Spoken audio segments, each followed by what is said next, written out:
Penelusuran jejak Alfred Russel Wallace di tanah Sulawesi Selatan dilakukan di Kabupaten Maros, tepatnya di pinggiran Gunung Kars, Desa Baruga, Kecamatan Bantimuruk. Penelusuran dilakukan tim dari Universitas Hasanuddin, Akademi Ilmu Pengetahuan Indonesia, dan juga para peneliti dari Griffith University. Tempat ini dipilih karena dipercaya Bapak Biogeografi itu pernah tinggal di tempat ini selama melakukan penelitian. Selain di Kars Maros, kawasan permandian alam Bantimurung juga dikunjungi. Wallace pun pernah meneliti spesies kupu-kupu di tempat ini.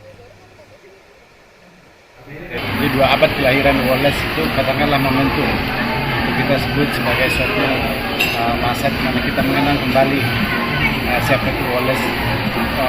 Kemudian terutama sebenarnya bagi kita di kawasan Sulawesi dan Indonesia Timur, Wallace itu telah memberikan kita suatu mark tanda di peta dunia tentang Wallacea regime. Jadi perannya itu sangat signifikan di dalam menghasilkan suatu kajian-kajian ilmiah yang berujung pada ditandanya suatu kawasan yang memiliki endemisitas yang sangat unik, sehingga dia menyebutnya sebagai Wallacea regime. Alfred Russel Wallace termasuk salah satu pionir peletak dasar teori evolusi. Seorang naturalis asal Inggris yang pernah mengelilingi Nusantara dan mengumpulkan lebih dari 1.000 spesies.